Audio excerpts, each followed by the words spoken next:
আসসালামু আলাইকুম, সবাইকে শুভেচ্ছা জানাচ্ছি। মাসুম মাহবুব। প্রিয় দর্শক, দেখছেন ওপেন দ্য ইউটিউব চ্যানেল এবং মাসুম মাহবুব ফেসবুক পেজ। আপনাদের শুনতে এবং দেখতে যদি কোনো প্রবলেম না হয় কমেন্ট করবেন। আমি অডিও প্রবলেমে ভুগতেছি বেশ কদিন ধরে। জানি না কি প্রবলেম হচ্ছে, তারপরও আমি প্রতিদিনই চেষ্টা করছি আপনাদের ভালো সাউন্ড উপহার দেওয়ার জন্য। আজকে কেমন শুনছেন, কেমন দেখছেন আমাকে কমেন্ট করবেন। বেশ কিছু ব্রেকিং খবর হাতে এসে পৌঁছেছে। এর মধ্যে ইরান তুরস্কে আক্রমণ করেছে এমন তথ্য উঠে এসছে। পাশাপাশি মার্কিন যুক্তরাষ্ট্রের সবচেয়ে মূল্যবান যুদ্ধবিমান F-35 ভূপাতিত করেছে ইরান। খোঁজা হচ্ছে পাইলট। ৩ নম্বর, শ্রীলঙ্কার সাগরে এবার ইরানের যুদ্ধজাহাজ ধ্বংস করল আমেরিকা। পাশাপাশি ইরানের ভেতরে ঢুকে বিভিন্ন জায়গায় আমেরিকা ইসরায়েলের অব্যাহত আক্রমণ এখনো রয়েছে, চলছে টানা। পাশাপাশি মধ্যপ্রাচ্যে ইরানের এত আক্রমণের পর মধ্যপ্রাচ্য আপাতত চুপ কেন? কি চলছে নেপথ্যে? এবং ইরানে স্থলবাহিনী যদি আমেরিকা পাঠায়, সেক্ষেত্রে কোন কোন সীমান্ত দিয়ে পাঠাতে পারে? এই বিষয়গুলো আজকের আলোচনায় রাখব। দর্শক, প্রথম যে খবরটি দিয়ে শুরু করতে চাই, ভারত মানে ইন্ডিয়ান ওশানে, ভারত সাগরে ঢুকে আমেরিকার দুটো যুদ্ধ জাহাজকে টার্গেট করেছিল ইরান। ইরানের পক্ষ থেকে এমন দাবি করা হয়েছে এবং বলা হয়েছে যে এই জাহাজগুলো পালিয়ে ভারতের দিকে যাবার সময় ইরান সেখানে ড্রোন অ্যাটাক চালায় বা মিসাইল অ্যাটাক চালায় এবং দুটো মিসাইলের মাধ্যমে, একটি 2000 পাল্লার, একটি 1000 পাল্লার, এবং বলা হচ্ছে 650 কিলোমিটার দূরে গিয়ে মার্কিন জাহাজে আক্রমণ করে আসে ইরানের মিসাইল। এর পরপরই খবর আসে শ্রীলঙ্কার উপকূলে ইরানের যুদ্ধ জাহাজে আক্রমণ করে মার্কিন বাহিনী। বলা হচ্ছে সেই জাহাজে 100-র মতো নাবিক ছিল। ইতিমধ্যে শ্রীলঙ্কার পক্ষ থেকে 30 জন বা 40 জন এরকম একটা সংখ্যা বলা হচ্ছে, তাদেরকে উদ্ধার করা হয়েছে। এখনো বাকিরা নিখোঁজ রয়েছে। তাদের ভাগ্যে কি ঘটছে এখনো স্পষ্ট বলা যাচ্ছে না। এটা হলো ইরানের জন্য আজকের দুঃসংবাদ। পাশাপাশি ইরান আজকে দখলদার দেশটির একাধিক ড্রোন ভূপাতিত করেছে। পাশাপাশি মার্কিন রিপার ড্রোনকেও তারা ভূপাতিত করেছে এমন দাবি করেছে। পাশাপাশি নিউ ইয়র্ক টাইমস, মার্কিন গণমাধ্যম দাবি করেছে মধ্যপ্রাচ্যে থাকা প্রায় 7 থেকে 8টি রাডার সিস্টেমকে ইরান ধ্বংস করে দিয়েছে। অর্থাৎ মার্কিন যে রাডার সিস্টেমগুলো আছে, যেগুলো মধ্যপ্রাচ্যকে দেখে বসে বসে, পুরো মধ্যপ্রাচ্যকে রক্ষায় কাজ করে, সেই রাডার সিস্টেম ইরান ড্রোন এবং মিসাইল অ্যাটাকে ধ্বংস করে দিয়েছে। সবচেয়ে গুরুত্বপূর্ণ খবর যেটি ইরান দাবি করেছে, আজকে তারা মার্কিন যুক্তরাষ্ট্রের 5ম প্রজন্মের যুদ্ধবিমান, এই মুহূর্তে পৃথিবীর সবচেয়ে আলোচিত যুদ্ধবিমান, যেটা কেনার জন্য পৃথিবীর সব দেশ আমেরিকাকে অগ্রিম টাকা দিয়ে বসে থাকে, সেই যুদ্ধবিমান F-35 একটি ভূপাতিত করেছে ইরান। যদি বিষয়টা সম্পূর্ণ সত্য হয়, তাহলে মার্কিন অস্তিত্বে টান দিয়ে দিল ইরান।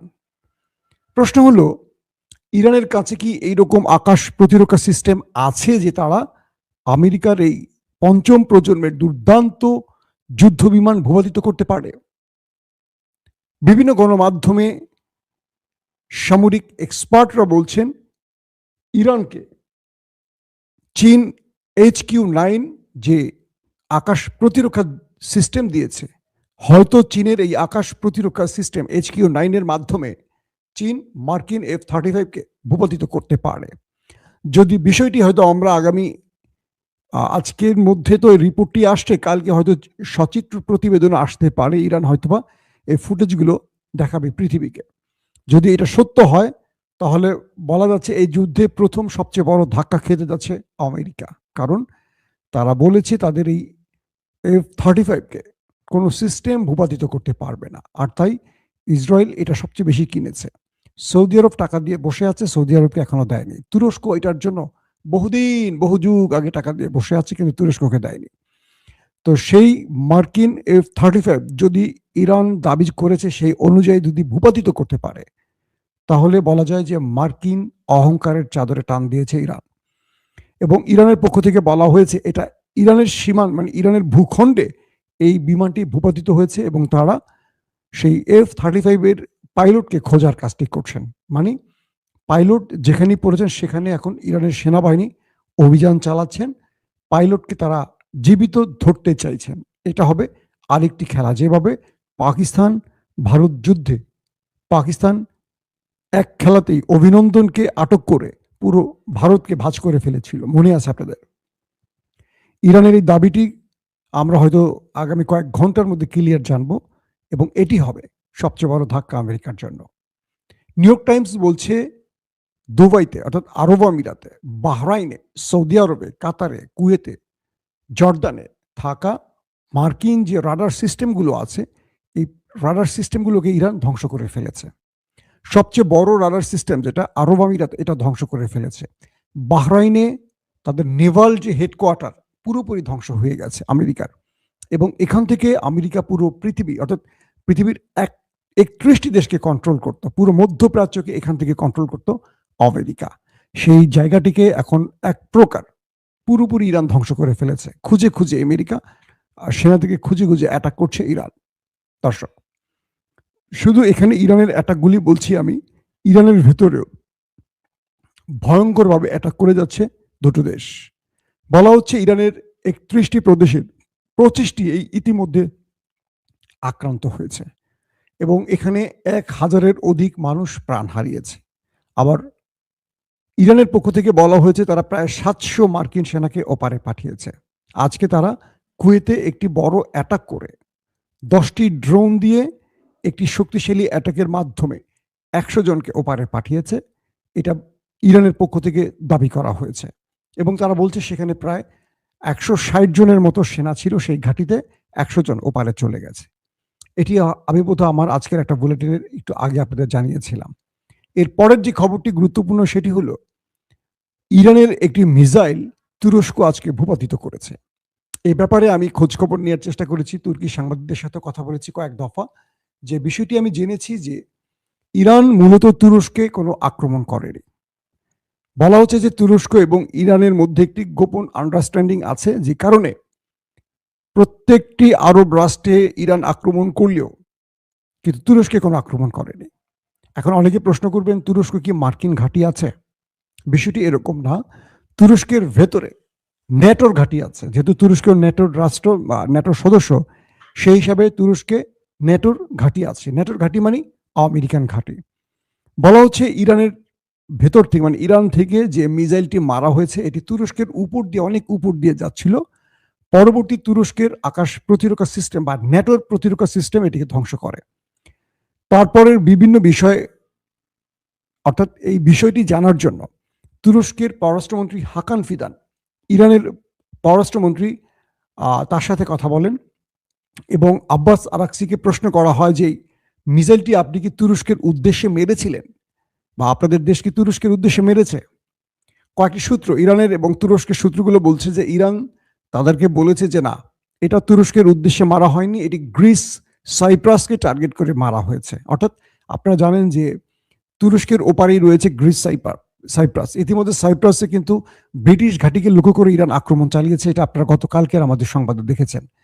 তুরস্ককে জানিয়েছে ইরান যে না, তারা তুরস্কে আক্রমণ চালাবার জন্য এটি মারেনি, এটি তুরস্কের আকাশ ব্যবহার করা হয়েছে যাতে গ্রিস সাইপ্রাসে হিট করা যায়। এবং তুরস্ক ইরানকে জানিয়েছে যে তারা এখন পর্যন্ত মার্কিন কোনো ঘাঁটি অর্থাৎ আমেরিকাকে তাদের ভূমি ব্যবহার করতে দেয়নি ইরানের বিরুদ্ধে। যদি তাদের মধ্যে এই ফ্রেন্ডশিপ টিকে থাকে তাহলে হয়তোবা আগামী দিন তুরস্ক ইরানের হয়ে বিশ্বের দরবারে দুতিয়ালি করতে পারে। এটা তুরস্কের পররাষ্ট্রমন্ত্রী হাকান ফিদানের বক্তব্য। এরকমটি আসছে কিছু তুর্কি গণমাধ্যমে। পাশাপাশি ইরান তারা জানিয়েছে যে না, তাদের টার্গেট তুরস্ক নয়। দর্শক, আমাদের অনেকেই প্রশ্ন করেছেন যে ইরান সৌদি আরবে যে আক্রমণ করছে, এতে প্রত্যেকটা দেশ যদি একজোট হয়ে ইরানে আক্রমণ চালায় সেটা কেমন হবে? আসলে বিষয়টা এরকম নয়। তুরস্ক এ পর্যন্ত যতগুলো আক্রমণ চালিয়েছে আরব রাষ্ট্রের ভেতরে, আপনারা খেয়াল করে দেখবেন একজন আরাবিয়ান মারা যায়নি। কারণটা কি? এবং তুরস্কের ইরান যে আক্রমণ করে যাচ্ছে সৌদি আরব, কাতার, কুয়েত, বাহরাইন সহ প্রত্যেকটি মিডল ইস্টের কান্ট্রির ভিতরে, আপনি দেখবেন যে তারা চুপ। তারা খুব জোরে সোরে প্রতিবাদ করছে না, এবং তারা এটার জন্য জাতিসংঘে নালিশও জানাচ্ছে না। তারা ইরানের সাথে এই ব্যাপারে ইরানের পররাষ্ট্রমন্ত্রীর সাথে কথাও বলছে না। আমার কাছে মনে হচ্ছে এখানে ভেতরে একটা আন্ডারস্ট্যান্ডিং আছে, অথবা অন্য কোনো একটা পদ্ধতি ব্যবহার করছে ইরান এবং আরব রাষ্ট্র। বিষয়টা হলো, ইরান বলছে যেহেতু তোমাদের রাষ্ট্র বা তোমাদের ভূমি মার্কিন ঘাঁটি আছে এবং তারা সেই ঘাঁটি থেকে ইরানে আক্রমণ করেছে, আমাদের নৈতিক এবং বৈধ অধিকার আছে সেই ঘাঁটিগুলোকে লক্ষ্যবস্তু করা, কিন্তু আমরা আরবের সাধারণ মানুষকে টার্গেট করছি না। এ পর্যন্ত যারা মধ্যপ্রাচ্যে মারা গেছে বা ক্ষতিগ্রস্ত হয়েছে এরা সবাই মার্কিন এবং ইসরায়েলি সেনা বা তাদের ব্যবসায়ী বা তাদের জনগণ। কিন্তু কোনো আরব লোক এখন পর্যন্ত মারা গেছে এমন তথ্য কোনো গণমাধ্যমে আসেনি। যে হোটেলগুলোতে আক্রমণ করা হচ্ছে সেই হোটেলগুলোতে অগ্রিম তথ্য দিয়ে আক্রমণ করা হচ্ছে যাতে আরাবিয়ানরা থাকলে সরে যায়। শুধু টার্গেট করা হচ্ছে সেই শত্রুদেরকে। বাহরাইন, আরব আমিরাত থেকে শুরু করে প্রত্যেকটি জায়গায় যে আক্রমণ হয়েছে সেই আক্রমণে আরবরা ক্ষতিগ্রস্ত হয়নি। এতে করে এটা বোঝা যাচ্ছে ইরান তাদেরকে একটি বার্তা দিয়ে রেখেছে যে তোমাদের ভূমিতে আমরা আক্রমণ করছি আমাদের শত্রুকে টার্গেট করে, তোমাদেরকে হত্যার উদ্দেশ্যে নয়। এবং আপনারা জানেন যে আরবের জনগণ ইরানকে ভালোবাসে। তার একটা ছোট্ট উদাহরণ দেই, কুয়েতে যে বিমানটি F-15 পড়ে গেছে আকাশ থেকে, মনে আছে ইরানের আক্রমণে, সেই পাইলটকে ধরে উদম পেটান দিয়েছিল কিন্তু এই কুয়েতের জনগণ। সে পাইলট কিন্তু আমেরিকান ছিলেন। তার মানে কি, সরকার আমেরিকাকে ঘাঁটি দিলেও সেই দেশের জনগণ আমেরিকাকে সাপোর্ট করছে না, তারা ইরানের পক্ষে সাপোর্ট দিচ্ছে। বিভিন্ন ভিডিও ফুটেজে দেখা গেছে যখন ইরান মিসাইলগুলো মারছে, আকাশ ভেদ করে যাচ্ছে, তখন আরবের জনগণ ভিডিও করছে আর সুবহানাল্লাহ বা এরকম মানে আলহামদুলিল্লাহ, সুবহানাল্লাহ আরবিতে অনেক কিছু বলছিল তারা। আপনারা দেখেছেন সেই ভিডিওগুলো। তো এতে করে বোঝা যাচ্ছে যে ইরান আরাবিয়ান বা আরবের কোনো জনগণকে টার্গেট করছে না। পাশাপাশি বাহরাইনে আমেরিকার সবচেয়ে বড় নেভাল ঘাঁটি শুধু নয়, সবচেয়ে বড় যে বেজ, এটাকে একেবারে লন্ডভন্ড করে ফেলেছে ইরান। এটা নিউ ইয়র্ক টাইমস বলছে, এটা আমি বলছি না। তো সবকিছু মিলে বোঝা যাচ্ছে যে আরবরা চুপ আছে একটা কারণে, যে আরবের সাথে ইরানের কোনো আন্ডারস্ট্যান্ডিং আছে, অথবা যতক্ষণ আরব বুঝতে পারবে ইরান তাদের উপরে টার্গেটটা করছে না ততক্ষণ আরব চুপ থাকবে। আরবও চাচ্ছে যে এই ধোলাইটা মোটামুটি তারা খাক, যেটুকু মুখ দিয়ে বলা লাগে সেটুকু বলতে হবে। কারণ ইতিমধ্যে আরবরা বুঝতে পেরেছে যে আমেরিকা তাদের দেশ থেকে তাদের কি বলবো প্রতিরক্ষা ব্যবস্থা বা তাদের মিসাইলগুলো নিয়ে ইসরায়েলকে দিচ্ছে, উল্টো আরবকে একা করে ছেড়ে দিয়ে গেছে। এবং এই আরবরা যে আজকে মাঠটা খাচ্ছে, এটা খাচ্ছে কিন্তু ওই দেশটার জন্য, এবং সেই দেশটা তাদের সাথে বিশ্বাসঘাতকতা করছে, এটা আরবদের অভিযোগ। দর্শক, একটা গুরুত্বপূর্ণ প্রসঙ্গ হলো, কয়েকটা বিষয় আমাদের একটু মাথায় রাখতে হবে। এই মুহূর্তে ইরানের প্রধান দায়িত্ব হলো তাদের দেশের ভেতরে বিশ্বাসঘাতক দূর করা। কারণ কালকে আমরা দেখলাম কুম শহরে যখন তাদের সুপ্রিম কমান্ডার বা সুপ্রিম নেতাকে, অর্থাৎ তাদের যে লিডার মুস্তফা খামিনি, তাকে যখন সিলেক্ট করার জন্য ভোটাভুটি চলছিল সেখানে কিন্তু আক্রমণ করেছে। তার মানে ইরানের ভেতরে যে গুরুত্বপূর্ণ জায়গাতে, গুরুত্বপূর্ণ সিদ্ধান্তের জায়গাগুলোতে ইরান এখনো কিন্তু ইরানের ভেতরে আক্রমণ চালাচ্ছে সেই শত্রু দেশগুলো। তারা এই তথ্যগুলো এত নিখুঁতভাবে জানে কি করে? ইতিমধ্যে আমেরিকা দাবি করেছে তাদের মানে ইরানের বেশ কিছু রকেট লঞ্চার বা মিসাইল লঞ্চারকে তারা ধ্বংস করেছে, বেশ কিছু স্টোরেজে হামলা করেছে। কিন্তু আমরা জানি ইরানের এই মিসাইল ভান্ডারগুলো ম্যাক্সিমাম সাগর এবং মাটির নিচে, পাহাড়ি অঞ্চলের মাটির নিচে। এগুলো খুব বেশি ভূমির উপর থেকে মিসাইল লঞ্চার দিয়ে হিট করা লাগে না, এগুলো মাটির নিচে সেট করা থাকে। মাটির নিচে প্লেটের মতো মুখ থাকে, আমাদের পানির ট্যাঙ্কি দেখছেন না, পানির ট্যাঙ্কির একটা মুখ থাকে না উপরে, এরকম মুখ থাকে, সেখান থেকে মিসাইলের মাথাগুলো বের করে তারা মাটির নিচ থেকেই উৎক্ষেপণ করে শত্রু দেশের টার্গেটের উদ্দেশ্যে। তবে উপরি থেকে মানে উপরি ভাগ থেকেও তারা অনেক সময় মিসাইলগুলো মেরে থাকে। তো সেইগুলোকে উপগ্রহের ছবির মাধ্যমে ইরানের ভেতরে আক্রমণ চালাচ্ছে আমেরিকা এবং ইসরায়েল। তো সেই হিসেবে বলা হচ্ছে যে ইরানকে এই মুহূর্তে কয়েকটা বিষয় খুব কনফার্ম করতে হবে, তার দেশের ভেতরে বিশ্বাসঘাতককে দমন করা। পাশাপাশি আরেকটা বিষয় ইরানকে মাথায় রাখতে হবে, তার আরব বন্ধুদেরকে শত্রু বানানো যাবে না। যেভাবে তারা আক্রমণ করছে এভাবে থাকুক, কিন্তু কোনো আরবিয়ানদের জন্য ক্ষতি না হয়। কারণ দখলদার দেশের গোয়েন্দা বাহিনী মোসাদ চাইছে আরবের বিরুদ্ধে মানে আরবের ভেতরে কোনো একটা বড় ম্যাসাকার করে, কোনো একটা বড় বোম্বিং করে ইরানের গায়ে দায় চাপিয়ে দিয়ে ইরানকে আরবের বিরুদ্ধে বা আরবকে ইরানের বিরুদ্ধে লাগিয়ে দিতে। এখানে ইরান এবং আরবকে খুব কৌশল অবলম্বন করতে হবে। পাশাপাশি আলী খামেনির জানাজা আজকেও হয়নি, কারণ ইরানের কাছে ইন্টেলিজেন্স তথ্য আছে তারা যে কোনোভাবে এই জানাজার দিন প্রচুর মানুষ যখন জড়ো হবে সেখানে আক্রমণ করতে পারে, যে জন্য আজকেও আলী খামেনির জানাজা অনুষ্ঠিত হয়নি।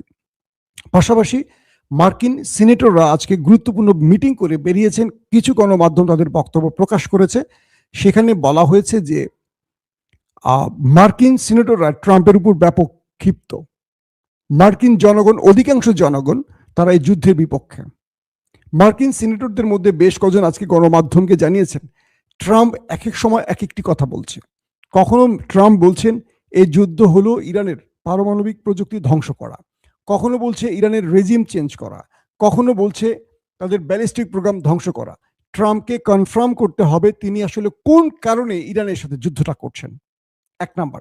দুই নম্বর, সিনেটররা প্রশ্ন করেছেন ট্রাম্পকে যে আপনি যুদ্ধটা করছেন, এখানে আমেরিকার স্বার্থ কোথায়? পুরোপুরি ইসরায়েলের পরামর্শে আপনি আমেরিকাকে আজকে বিপদে ফেলেছেন। পুরো মধ্যপ্রাচ্যে আমেরিকা মার খাচ্ছে, আমেরিকার সেনা মার খাচ্ছে, আমেরিকার আধুনিক প্রযুক্তি প্রায় $2 বিলিয়ন প্রথম 2 দিনেই শেষ করে ফেলেছে মার্কিন যুক্তরাষ্ট্র। মানে তাদের ক্ষতি হয়েছে এই পরিমাণ। এটা তো বাড়বে, হিসেব বাড়তে বাড়তে এটা কোথায় গিয়ে দাঁড়াবে দেখেন না। সিনেটররা বলছে যে আমরা আমেরিকানরা এই যুদ্ধের পক্ষে নই, কারণ এই যুদ্ধ আমেরিকার কোনো স্বার্থ রক্ষা করছে না। তাহলে যুদ্ধ কেন? অর্থাৎ সিনেটররা ট্রাম্পের বিরুদ্ধে দাঁড়িয়ে গেছেন এবং ট্রাম্পকে প্রশ্ন করা শুরু করেছেন, এবং সিনেটররা দাবি তুলেছেন খুব শীঘ্রই এটা বিল হিসেবে আসবে মার্কিন পার্লামেন্টে, যে প্রেসিডেন্ট চাইলেই যুদ্ধ করতে পারবেন না, এখানে সিনেটরদের অবশ্যই অনুমতি বা ভোটাভুটি লাগবে।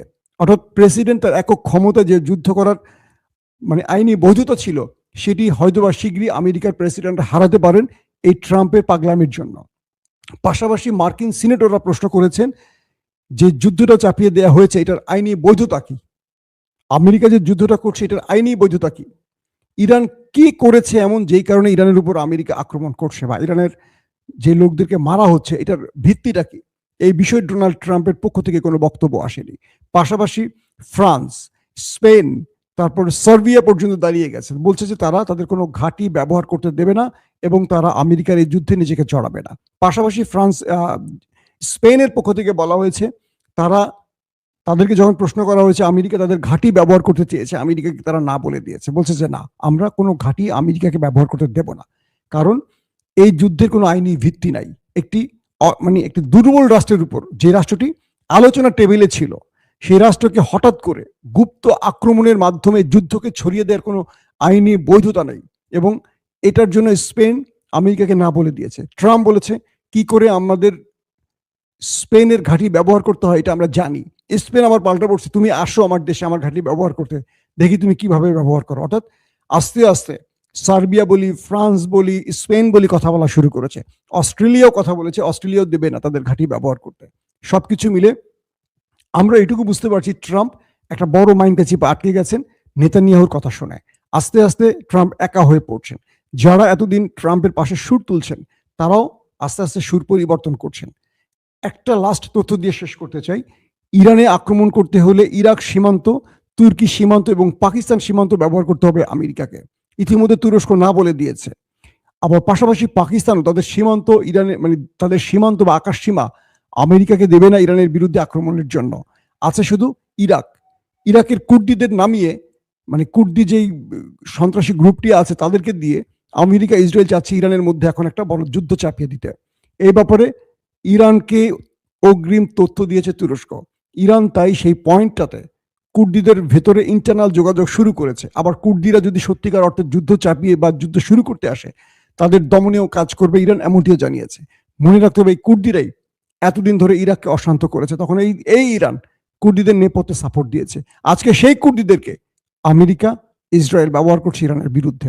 এরকম নানান তথ্য এখন হাজির হচ্ছে আমাদের সামনে। আগামীকালকে কি হবে পূর্বের ভুলের জন্য, এইটার জন্য আমাদের অনেক মাসুল দিতে হয়। এই জিনিসগুলো আমাদের পলিটিশিয়ানদের বা রাষ্ট্রের যারা রাজনীতি করেন, রাষ্ট্রের ভূতাত্ত্বিক বা ভূ রাজনীতির যারা বড় বড় মাফিয়া, তাদের জানতে হবে। এই কুর্দিরা তুরস্কের ভেতরে সিরিজ অ্যাটাক করেছে, তখন ইরান চুপচাপ সাপোর্ট দিয়ে গেছে। আজকে সেই কুর্দিরা আমেরিকা ইসরায়েলের হয়ে ইরানের বিরুদ্ধে স্থল অভিযান করতে পারে, এমন সম্ভাবনার কথা আন্তর্জাতিক গণমাধ্যমগুলো বলছে। দর্শক, আজকের মতো লাইভটা শেষ করতে চাই। আপনারা অবশ্যই কমেন্ট করবেন সব ঠিক আছে কিনা আপনাদের তথ্যের কোনো প্রশ্ন থাকলে আমাকে করতে পারেন। নেক্সট লাইভে আমি সেই প্রশ্নের উত্তরগুলো দেব। তবে আমেরিকার সবচেয়ে বড় ধাক্কাটা খেয়েছে তাদের প্রচুর রাডার সিস্টেম, তাদের প্রচুর থার্ড ব্যাটারি, তাদের আকাশ প্রতিরক্ষা সিস্টেম ব্যাপক ধ্বংস করেছে। এটা আমেরিকার গণমাধ্যমই দাবি করেছে এবং তারা বলছে যে এই যুদ্ধের মাধ্যমে আমেরিকা মধ্যপ্রাচ্যে তাদের চোখগুলো অন্ধ করে ফেলেছে। অর্থাৎ এখন আর মধ্যপ্রাচ্যে ইরান আক্রমণ করলে তারা সঠিকভাবে আর দেখতে পাচ্ছে না বা সেটাকে ধরতে পারছে না। আর শেষ কথাটি দিয়ে শুরু করব, সিরিজ অ্যাটাক এখনো সেই দৃষ্টিতে চলছে নেতা কাকুর বাড়িতে। সেই খবর তো আর দিয়ে লাপিয়ে সেখানে তো চলছেই, কন্টিনিউ চলছে, সেটা বন্ধ হচ্ছে না। দর্শক, বিদায় নিয়ে আজকের মতো আমার জন্য অবশ্যই দোয়া করবেন। আপনারাও ভালো থাকবেন। আল্লাহ এই যুদ্ধকে বন্ধ করুক। পৃথিবীতে হানাহানি আমরা চাই না, এই যুদ্ধ আমরা চাই না, আমরা শান্তির পক্ষে দাঁড়াতে চাই। আমরা চাই সবকিছু ঠিক হয়ে যাক। প্রত্যেকে ভালো থাকবেন।